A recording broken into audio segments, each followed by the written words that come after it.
Morgan financial management Montreal की ये एक ऐसी एजेंसी थी जो कि वहाँ के अमीर लोगों को, जिनके पास काफ़ी पैसा होता, उनको उनकी प्रॉपर्टी के अफेयर्स मेंटेन करने में मदद करती। कहाँ पैसे लगाना है, कहाँ से पैसे निकालना है, किस तरह से प्रॉपर्टी को डेवलप करना है।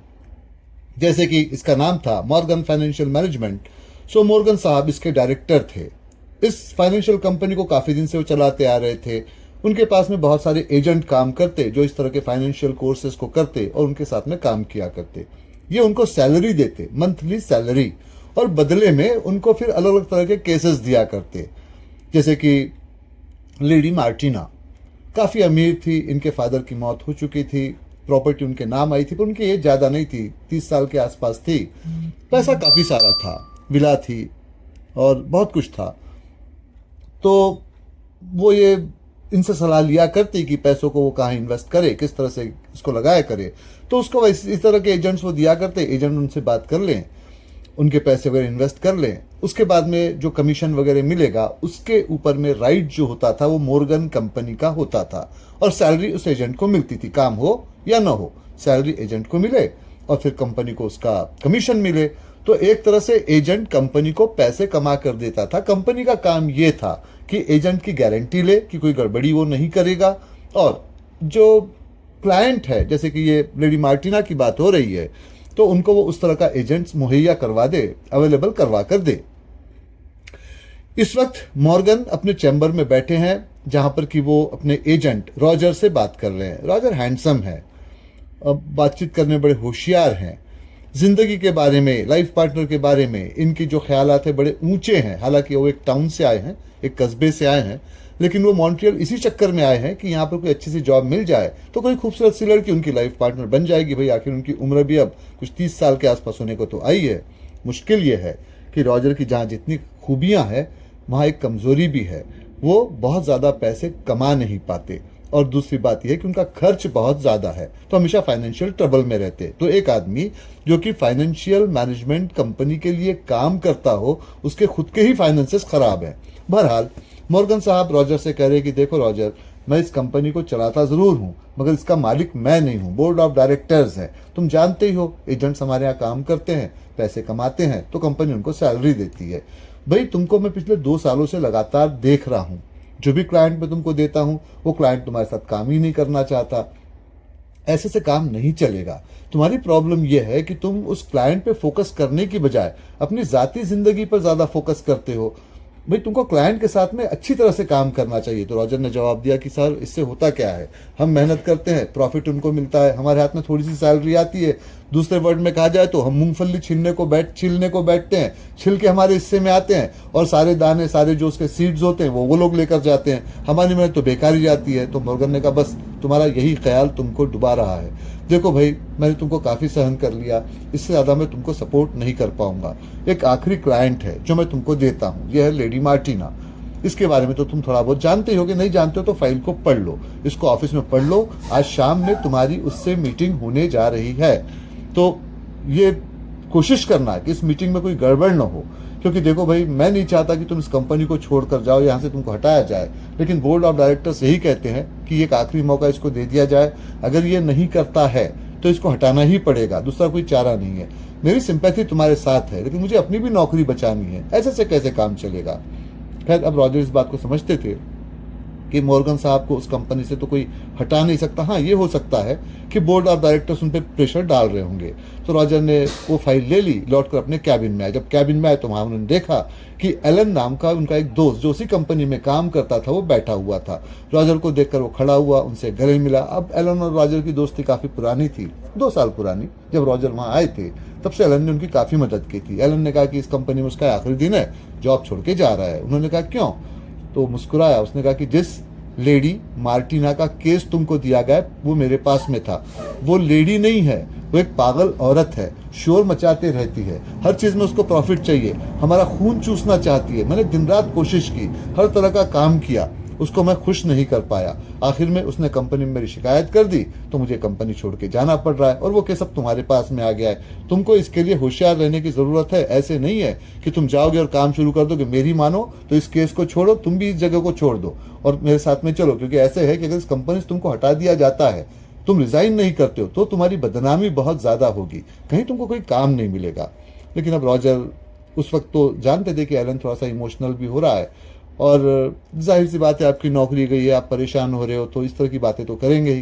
उसने सोचा कोई बात नहीं, अगर लेडी मार्टिना उनको पसंद नहीं आएगी तो काम को छोड़ देंगे। एलन से उन्होंने कहा कि ठीक है, तुम्हारी बात मैंने मान ली है, मुझे 2-1 दिन का वक्त दो, उसके बाद में मैं डिसाइड करूंगा। एलन ने उनको थैंक्स कहा और फिर एलन वहां से उनको वेल विश करते हुए चले गए। अब रॉजर पहुंचे मार्टिना की विला में। यह विला शहर के बाहर एक हिली एरिया में, जहां पे बड़े अमीर लोगों के घर वगैरह हुआ करते थे, वहां पर थी। उसके विला के आसपास सिक्योरिटी का बड़ा इंतजाम था। जैसे ही वो गए वहां पर, तो उनको सिक्योरिटी ऑफिसर स्टीव ने रोका। रॉजर ने स्टीव को देखा। स्टीव काफी हैंडसम थे, खूबसूरत थे, और जैसे कि एक सिक्योरिटी ऑफिसर को होना चाहिए, हर किसी को शक की नजरों से देखते थे। रॉजर को भी उन्होंने शक की नजरों से देखा। रॉजर ने जब उनको देखा, तभी उनके समझ में आ गया कि स्टीव उनको पसंद नहीं कर रहा है।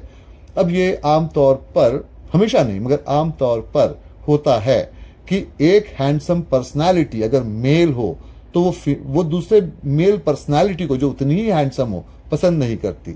उनमें गाहे बगाहे राइवलरी शुरू हो जाती है। फीमेल भी शायद ऐसा होता होगा, लेकिन मेल में, जैसे कि साइकोलॉजिस्ट कहते हैं, ये आमतौर पे खासियत पाई जाती है। तो खैर, स्टीव ने उनसे बहुत सारे सवाल पूछे, और आखिर में फिर ऐसे देखा जैसे कि रॉजर उसी के नौकर हों। तो उन्होंने कहा कि ठीक है, आप बैठ जाइए, थोड़ी देर में सेक्रेटरी आएगी, आपसे बात करेगी। जब वो बैठ गए, तो थोड़ी देर के बाद में जूलियाना नाम की एक सेक्रेटरी, एक लड़की वहां पर आई, जो 28 साल की उम्र की होगी। और रॉजर ने जैसे ही उसको देखा, तो उनके दिमाग में जो ड्रीम गर्ल का ख्याल था वो ताजा हो गया। अब ये क्या चक्कर है, रॉजर इसके पहले रहा करते थे एक स्मॉल टाउन में। जब वहां पर वो छोटा मोटा काम करते थे फादर की डेथ के बाद में, तो उनको उस काम को, उनको रास नहीं आया।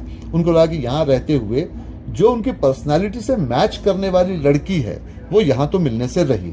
वो तो चाहते थे कि एक तड़क भड़क वाली लड़की हो, जो मॉडल की तरह से हो, एक बड़े से शहर में रहती हो, जिसके पास में कार हो, और ऐसी फ्लैश जिंदगी जिए, जो उनके साथ में नाइट क्लब में जाए वगैरह वगैरह, मॉडर्न वाइफ, इस तरह की। तो जैसे ही उन्होंने जूलियाना को देखा, वो ड्रीम गर्ल उनके आंखों के सामने में ताजा हो गई। ये लड़की इंच इंच उसी तरह की थी जैसे कि वाइफ उनको चाहिए थी। तो उन्होंने अपनी थोड़ी कोशिश की, भाई हैंडसम थे तो लड़की पर उनका जादू चल जाए। लेकिन जब उन्होंने जादू चलाने की कोशिश की, तो जूलियाना ने उनको कोई खास रिस्पांस नहीं दिया। उसने बताया कि उनका स्केड्यूल क्या है, मैडम कौन कौन से सवाल पूछेगी, कौन कौन से पेपर्स आपके पास होने चाहिए, बिजनेस लाइक सारी बातें उनको समझा के बताई। रॉजर को लगा कि यार ये पैसा तो बेकार ही गया, एक लड़की मिली लेकिन इस पर कोई इफेक्ट ही नहीं पड़ा। उन्होंने सोचा कि ठीक है, अपने काम से वो इम्प्रेस कर देंगे, आखिर ये सेक्रेटरी है और वो है फाइनेंशियल एडवाइजर। अगर साल भर काम ठीक तरह से कर लेते हैं, जो लेडी मार्टिना के लिए नहीं, जूलियाना के लिए ही सही, तो बात बन सकती है। क्योंकि जूलियाना के जो उंगलियां थी वो खाली थी, उसमें कोई रिंग नहीं थी। और आमतौर पर ट्रेडिशनल ये होता है कि जब आपकी शादी ब्याह हो जाती है तो आप उस तरह से रिंग पहनते हो, तो उनको एक उम्मीद थी कि यहाँ कुछ हो सकता है। बहरहाल वो मार्टिना से मिले, और मार्टिना जूलियाना के बिल्कुल अपोजिट थी। ऐसा लगता था कि जैसे कोई मेल, वो भी ऐसे स्ट्रांग मेल जो कि बड़ा रफ हो, वो वहां पर आकर बैठा हुआ हो। कपड़े भी उसने उसी तरह के पहन रखे थे, जैकेट, पैंट वगैरह वगैरह। वो एक तरह की शिकारी लग रही थी। और शिकारी, ये वर्ड बिल्कुल सही है, क्योंकि मार्टिना उसके बाद में हमेशा उनको शिकार करते हुए ही दिखाई पड़ी। कभी किसी क्लाइंट का, कभी किसी कॉम्पिटिटर का, कभी किसी राइवल का। बहरहाल मार्टिना की पर्सनालिटी को देखा तो उन्होंने सोचा कि भाई ये उससे शादी कर लेगा, उसकी किस्मत तो खराब रहेगी जिंदगी और पछताता रहेगा।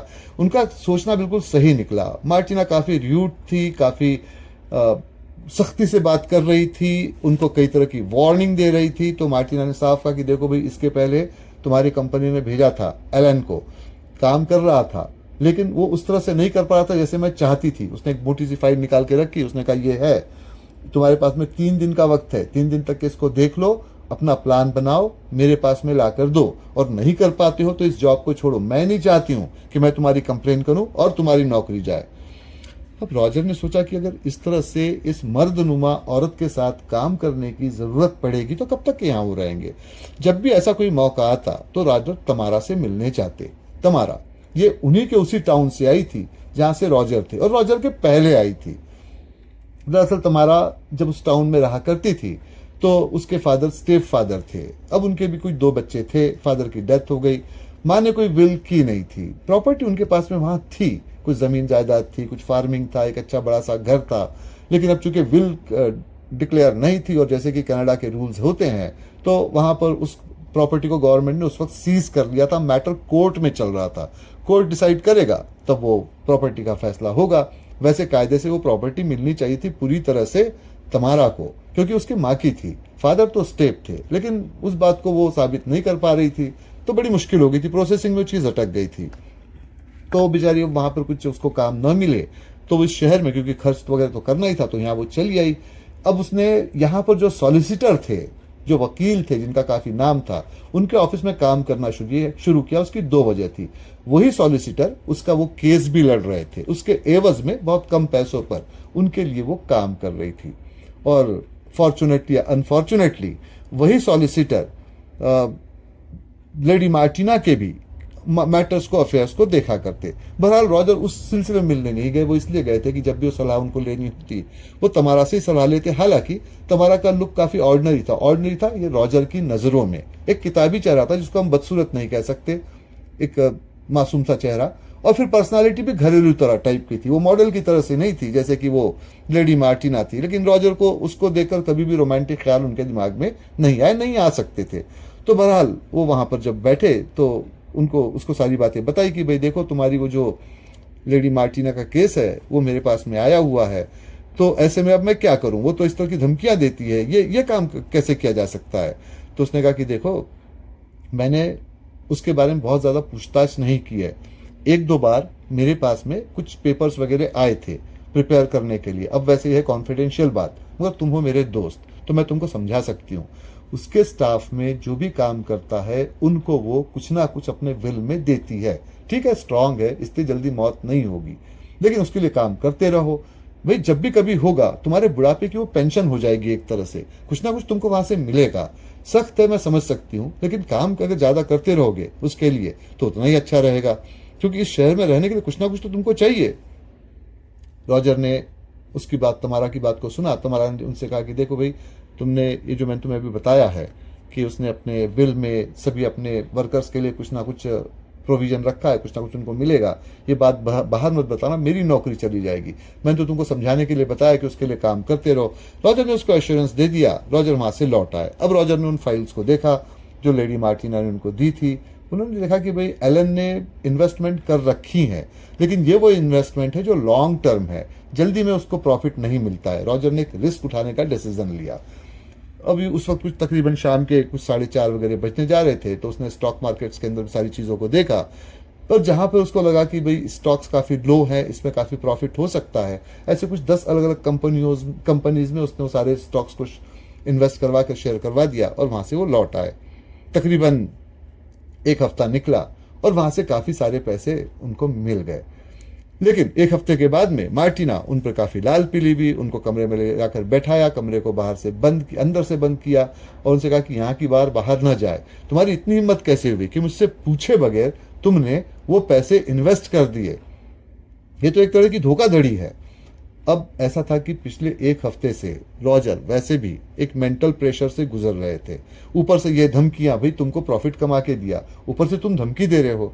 तो रॉजर ने अब सख्ती से कहा कि देखिए, आपकी बात मैंने काफी सुन ली, अब आप मेरी बात को सुनिए, मैं आपका फाइनेंशियल एडवाइजर हूं। उस वक्त बज रहे थे रात शाम के 4:30, 5 बजे स्टॉक मार्केट बंद हो जाता है। मैंने आपको फोन किया था, आपने फोन उठाया नहीं। इतना वक्त बचा नहीं था कि मैं आपको इन्फॉर्म करता। अब एक बार मैं इन्वेस्ट कर ही चुका था तो नफा नुकसान जो भी होता उसका टेंशन, उसका रिस्क मैं ले रहा था। आपको बताकर मैं वैसे ही परेशान करना नहीं चाहता था। अभी तो 1 हफ्ता ही बीता है तो इतना प्रॉफिट इसका आया है, अगर 1 महीना बीतेगा इसका और भी प्रॉफिट आएगा। आपको मैंने प्रॉफिट बना कर दिया और आप इस तरह से बर्ताव करती हैं। अब रॉजर ने देखा कि वो थोड़ी सी सहम तो नहीं गई थी, थोड़ी सी वो अनसेटल्ड हो गई थी। तो रॉजर ने एक अपना आखिरी दांव साधा। उसने कहा ठीक है भाई, अगर आपको ऐसे लगता है तो मैं आपके लिए काम नहीं करूंगा, अब मैं यहां से चला ही जाता हूं। अब थोड़ी सी मार्टिना थोड़ी साइलेंट हो गई। उसने कहा कि देखो, कभी कभी मैं गुस्सा हो जाती हूँ, उसकी वजह है मेरे फादर की डेथ हो गई, ये प्रॉपर्टी मेरे पास है, कई लोग मुझे नुकसान पहुंचाना चाहते हैं, मुझे कैसे पता चले कि कोई कौन अपना है कौन पराया है, इसलिए गुस्से में मैंने तुमसे कह दिया है। मगर अपने मालिक से, क्योंकि वो अपने आप को उसकी मालिक ही समझ रही थी, तो वो कहती अपने मालिक से इस तरह से बात नहीं करते, थोड़े से अपने वॉइस को लो रखा करो, अपनी बात को तुम आराम से समझा सकते थे। उसने कहा चलो ठीक है, जो हुआ सो हुआ, अब मैं एक काम करती हूँ। उसने उनको एक चाबी दी। उसने कहा ये यहाँ का अपार्टमेंट है मेरी विला का, तुमको बार बार नीचे शहर में जाने की जरूरत नहीं, जब भी तुमको लगेगा तुम रात में यहाँ रुक सकते हो इस विला के अंदर में। और एक दूसरी चाबी जिसने कहा ये कार है, मेरी कई कारों में से एक कार, इसका तुम इस्तेमाल कर सकते हो, बार बार यहाँ टैक्सी वगैरह नहीं मिलती है, तो इस कार से तुम जब भी जाना चाहोगे जा सकोगे। तो ये दो चीजें मैं तुमको देती हूँ और आगे से उम्मीद करती हूँ कि तुम जब भी इस तरह से बात करोगे थोड़ी नरमी बरतोगे। खैर रॉजर दिल दिल में मुस्कुराए। उन्होंने सोचा कि भाई ये लेडी जो हार्ड हिट करने की कोशिश कर रही थी, उनके अटैकिंग होते से ही काफी खामोशी में आ गई, बैक फुट पे चले गई। खैर वहां से वो निकल कर चले आए। अब दो तीन कुछ दिन कुछ और निकले। वो मार्टिना की गाड़ी को, कार को चलाते हुए कहीं जा रहे थे, तो रास्ते में उनको किसी पुलिस ऑफिसर ने रोका, जिनका नाम की अल्बर्ट था। काफी सीनियर थे, लगता था कि जैसे उनके रिटायरमेंट की एज पास में आ गई है। तो रॉजर ने कहा कि भाई मुझे क्यों रोका जा रहा है, मेरे पास सारे पेपर्स तो ठीक है। उसने कहा पेपर्स के लिए नहीं रोका जा रहा है, ये कार तो मेरे दोस्त की है, जान पहचान की है, तुम्हारे पास कैसे? तो उन्होंने अपना कार्ड निकाल कर दिखाया कि मैं लेडी मार्टिना के लिए काम करता हूँ। तो उन्होंने कहा अच्छा, अच्छी बात है, आओ मेरे साथ में रेस्टोरेंट में बैठो, हम थोड़ी देर बात करते हैं, मेरा ऑफ टाइम है। उनको लेकर रेस्टोरेंट में गए। फिर उन्होंने बताना शुरू किया कि लेडी मार्टिना के फादर ने उनकी काफ़ी मदद की थी, जबकि वो पुलिस ऑफिसर नहीं थे। उन्हीं की सिफारिश पे बाद में उनको फिर पुलिस में ट्रेनिंग वगैरह का काम मिला और फिर वो ऑफिसर बन गए। लेकिन फादर की मौत हो गई। मरते वक्त उन्होंने इनसे प्रॉमिस लिया था कि उनकी बेटी का वो ख्याल रखेंगे, तब से बेटी का वो ख्याल रख रहे हैं। उन्होंने कहा देखो भाई, लेडी जूलियाना को जिस तरह से वो बात करती है, लेडी मार्टिना जिस तरह से बात करती है, उससे उसको जज नहीं करो, क्योंकि वो बहुत जल्दी गुस्सा हो जाती है। गुस्सा इसलिए भी होती है कि बेचारी अकेली है, सब तरफ से घिरी हुई है, परेशान है, जैसे कि एक सॉफ्ट कोकोनट होता है उस तरह से। अगर उसका कवर हार्ड न रहे तो दुनिया उसको कुचल दे। बस वही बात उसके साथ भी है, वरना दिल की बड़ी नर्म है, बड़ी अच्छी है, आज तक के कभी किसी को फायर नहीं करवाया। तो रॉजर ने उस पर वो एलन का नाम लिया कि भाई उसकी तो शिकायत कर दी उसने। उसने कहा शिकायत की बात नहीं थी, ये फाइनेंशियल मैटर था। उसने नौकरी से हटाने को तो नहीं कहा था, उसने कहा था कि मेरा एडवाइजर आप बदल के दे दीजिए। अब अगर तुम्हारा दोस्त ही छोड़ के चला गया तो इसमें कोई क्या कर सकता है। तो वो ऐसे किसी को परेशान नहीं करती है, लेकिन ये भी है कि उसको अपनी जिंदगी में आगे की प्लानिंग भी ठीक तरह से करनी है। तो उसकी बातों का बुरा नहीं माना करो, मैं हमेशा उसका ख्याल रखता हूँ, उसके बारे में पूछताछ करता हूँ और मुझे खुशी है कि तुम जैसा अच्छा इंसान यहाँ पर आ गया है। अब रॉजर को ये लगा कि ये पुलिस ऑफिसर बन तो गए हैं, लेकिन जो प्रोफेशनलिज्म होता है पुलिस ऑफिसर का, कि काफ़ी हार्ड और प्रैक्टिकल एक एटीट्यूड रखते हैं, ऐसा इनका नहीं है। लेडी मार्टिना के नाम पर ये काफ़ी सॉफ्ट हो गए हैं और उनसे दोस्तों की तरह से बात कर रहे हैं। तो अल्बर्ट ने कहा कि ठीक है, आगे भी मुझसे मिलते रहना, जब भी कभी तुम्हें कोई परेशानी आ जाए, नौकरी छोड़कर भाग मत जाना, मुझसे आके मिलना, मैं इसका कोई ना कोई सोल्यूशन तो निकाल ही लूंगा।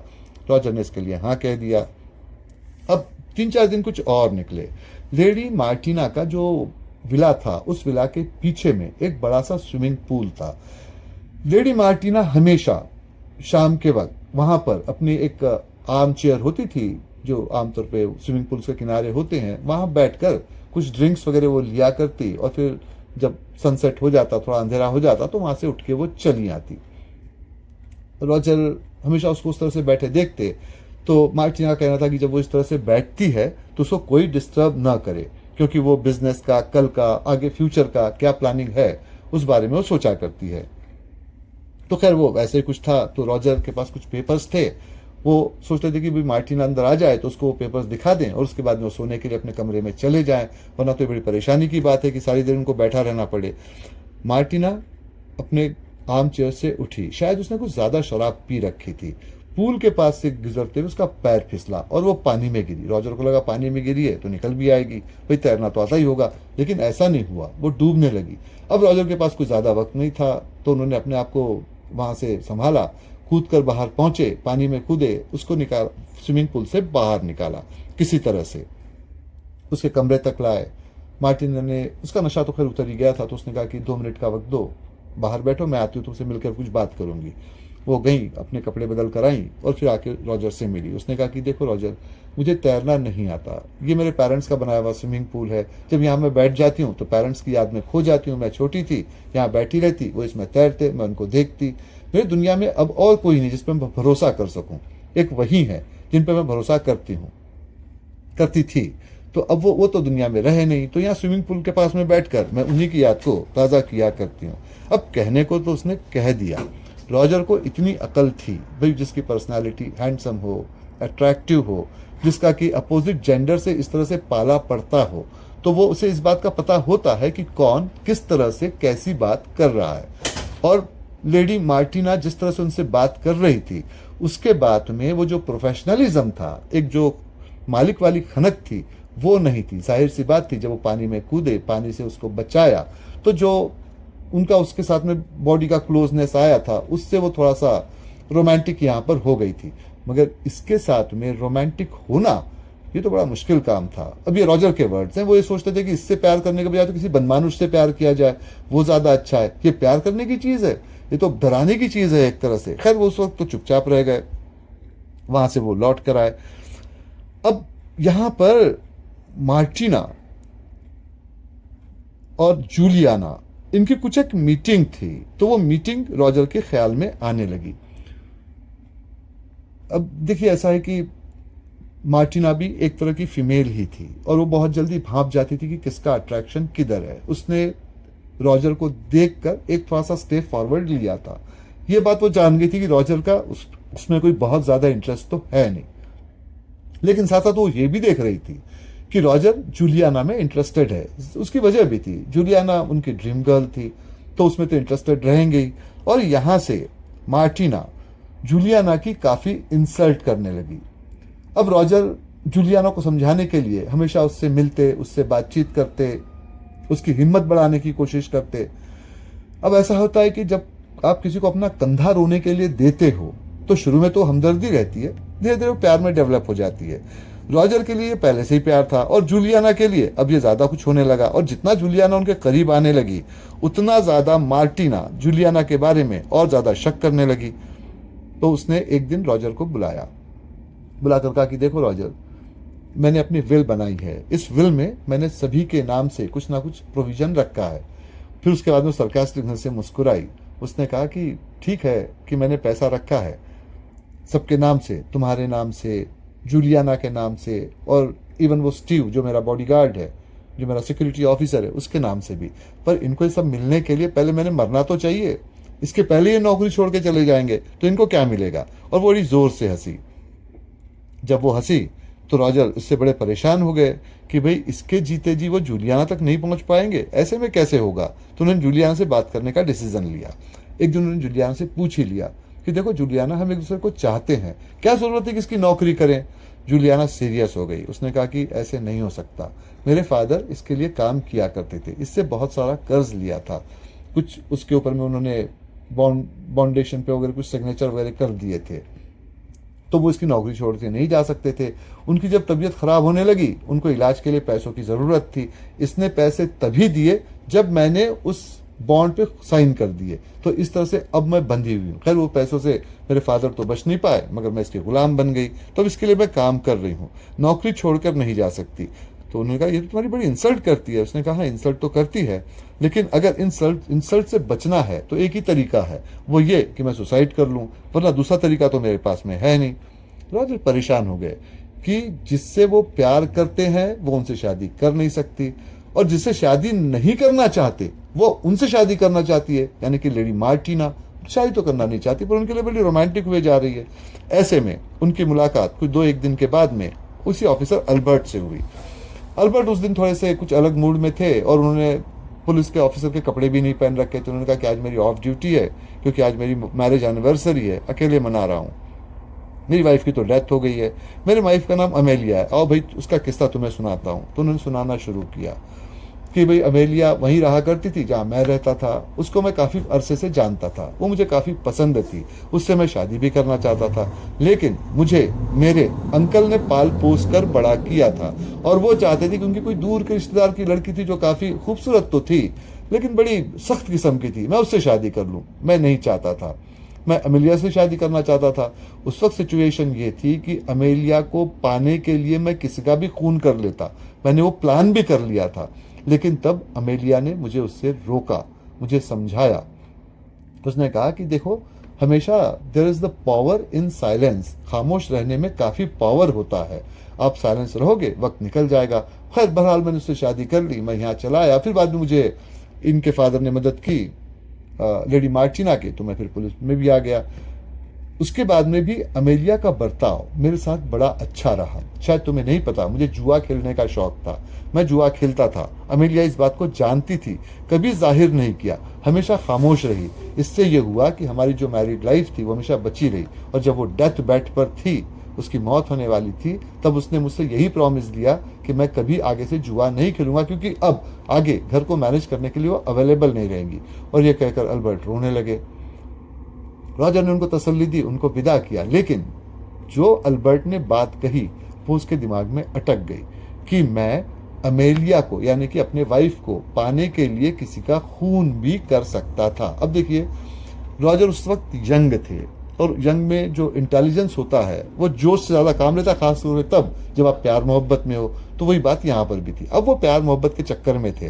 तो क्या जूलियाना के लिए मार्टिना का खून किया जा सकता है? बिल्कुल किया जा सकता है, आसान सी बात है। उसको तैरना नहीं आता, पुल के पास बैठी रहती है, पहली बार उन्होंने बचा लिया। लेकिन आगे से ऐसा होगा जरूरी नहीं। लेकिन फिर बात यह भी है कि अगर उसका खून करना है तो प्लानिंग भी करनी पड़ेगी। अब रॉजर ने कागज लिया, क्योंकि वो फाइनेंशियल एडवाइजर थे, तो हर चीज को लिख कर, देख कर, सोच के, समझ के करते। तो उनको ये लगा जैसे उन्होंने पढ़ रखा था यहाँ वहाँ कि इस तरह का जब आप एक जुर्म करने जाते हो तो आपको फुल प्रूफ प्लान करना पड़ता है, टाइमिंग इंपॉर्टेंट होता है। तो एलिबाई होना जरूरी है कि भाई जब उसकी मौत हो रही थी मार्टिना की, तब वहां वो नहीं थे। तो क्या किया जाए? मार्टिना शाम के वक्त जाकर उस स्विमिंग पूल के पास में बैठती है, और घर में दो ही लोग उसके अलावा हैं। एक तो सिक्योरिटी ऑफिसर होता है स्टीव, और दूसरी होती है जूलियाना। तो दोनों को वो अपने जो ऑफिस है उसके सामने बैठकर वेट करने के लिए कहेंगे, क्योंकि आधे घंटे तक के वो एक मैसेज को रिकॉर्ड कर रहे हैं, जिसको कि आगे भेजना बहुत ज्यादा जरूरी है। आधे घंटे के बाद में वो बाहर आएंगे, उनसे बात करेंगे, लेकिन वो मैसेज पहले से रिकॉर्ड रहेगा, उसको वो चला देंगे। खिड़की के रास्ते से पीछे बाहर जाएंगे, इसको पानी में ढकेलेंगे। तैरना नहीं आता, चूंकि वो रिकॉर्ड करते रहेंगे और बाकी के दोस्त की बात को सुनते रहेंगे। अगर ये चीखेगी भी तो इसको कोई सुन नहीं पाएगा। और जब वो आधे घंटे के बाद में बाहर निकलेंगे तब तक वो मर चुकी होगी, और एलिबाई साबित कर देगी कि वो ऑफिस में बैठे हुए थे और रिकॉर्ड करे थे, और रिकॉर्ड किया मैसेज भी पास में रहेगा, तो बच ही जाएंगे। लेकिन इसमें एक बात बहुत जरूरी थी, हर एक मिनट का ख्याल रखना जरूरी था कि कब वो मैसेज उनको ऑन करना है, कब इनको बाहर बैठाना है, किस तरह से इनको बाहर निकलना है, और कैसे उसको मारना है। तो कागज पर उन्होंने लिख लिया, उसकी वो रिहर्सल करने लगे। अभी वो रिहर्सल कर ही रहे थे, उसको बार बार पढ़ रहे थे कि उनको मार्टिना ने बुलाया। अब वो कागज उन्हीं के पास में था, जिसको मारने का प्लान वो कर रहे हैं वही उनको बुला भी रहा है। तो उसने कहा कि अभी जाओ सॉलिसिटर के पास, जाकर वो कुछ पेपर्स वगैरह ले आओ। खैर रॉजर उस प्लान को वैसे ही याद करते करते सॉलिसिटर के पास पहुंचे, क्योंकि उसी शाम में उनको मार्टिना का खून करना था। तो वो प्लान को याद करते रहे। सॉलिसिटर से कुछ देर बात की, वहां से वो लौट आए। लौटने के बाद में अब उन्होंने वो सारी तैयारी कर ली, जैसा कि उनका प्लान था कि किस तरह से उसको मारना है। तो वो दोनों स्टीव और जूलियाना को किसी बहाने से बुलाकर उन्होंने ऑफिस के सामने बिठाया। खुद ऑफिस के अंदर जाकर बैठे, उस दरवाजे को बंद करके, क्योंकि उन्होंने कहा मैं रिकॉर्ड कर रहा हूँ, इसको डिस्टर्ब नहीं होना चाहिए। आधे घंटे का जब रिकॉर्डिंग हो जाएगा तब मैं बाहर आऊंगा, आप लोगों से बातें करूंगा, कल क्या करना है ये बताऊंगा, क्योंकि ऐसे मामले में उनके इंचार्ज तो वही हुआ करते। तो खैर वो जाके बैठे, उन्होंने टेप रिकॉर्ड को ऑन किया। वो मैसेज रिकॉर्डर था, वो प्ले करने लगा, और ऐसे में फोन बेल बजी। रॉजर ने फोन उठाया, दूसरी तरफ से कोई जवाब नहीं दे रहा था, वो एक तरह से ब्लैंक कॉल था। रॉजर ने 3-4 बार हेलो हेलो कहा, लेकिन वो किसी ने जवाब नहीं दिया। उन्होंने फोन रख दिया, दिल ही दिल में 1000 गालियां दी, क्योंकि भाई एक फोन आया था, अब वो रिकॉर्ड कर रहे थे, तो फोन की आवाज भी उस रिकॉर्ड के अंदर में रिकॉर्ड होनी चाहिए थी, वो तो हुई नहीं थी। तो उनका तो जुर्म साबित हो जाएगा। फिर उन्होंने उसको बंद किया, और वहां से फिर वो बीच में ही बाहर निकले। उन्होंने कहा कि अच्छा काम तो रह गया, फोन आ गया था, तो इसको मैं कभी और रिकॉर्ड करूंगा। उनका प्लान ये था कि अगले दिन वो उस रिकॉर्डर को फिर से वापस यूज करेंगे। आज जो काम नहीं कर पाए उसको कल पूरा करेंगे। खैर उन्होंने उसको बंद कर दिया, वो वापस गए। जब अगले दिन जब वो मार्टिना से मिले तो मार्टिना काफी नाराज थी। तो मार्टिना ने कहा कि देखो, मैंने काफी दिन से तुमको देखा हुआ है, और मेरी एक आदत है कि जो चीज़ मुझे पसंद आती है उसको मैं कंट्रोल कर लेती हूँ। तो देखो भाई, अब ये है कि या तो तुम मेरी जिंदगी में एज अ हस्बैंड आ जाओ। उसने पेपर निकाल कर दिखाए कि ये सारे पेपर है, मेरे प्रॉपर्टी पे तुम्हारा राइट तब भी नहीं रहेगा, राइट तब रहेगा जब मेरी मौत हो जाएगी, लेकिन तुम मेरी हस्बैंड की तरह से रह सकोगे। और इसमें एक क्लॉज और भी है, किसी फीमेल से कोई तुम्हारे अगर कभी कोई रिलेशंस बनते हैं तो तुम्हें धक्के मार के यहाँ से बाहर कर दिया जाएगा। अब वो जानते थे वो ऐसा क्यों कर रही है, कि वो जूलियाना के बारे में वो शक्की थी। तो अब रॉजर उससे शादी करे ना करे वो एक अलग बात है। रॉजर एक्टर तो नहीं थे, लेकिन इससे शादी करे जो कि बनमानुष नुमा दिखाई देती और जिंदगी में इसके साथ रहे। रॉजर के चेहरे पर एक नफरत आ गई और जूलियाना ने मार्टिना ने उस नफरत को पढ़ लिया। उसने कहा ठीक है, तुम्हें कुछ बोलने की जरूरत नहीं, तुम यहाँ से जा सकते हो, आज से तुम मेरे फाइनेंशियल एडवाइजर नहीं रहे।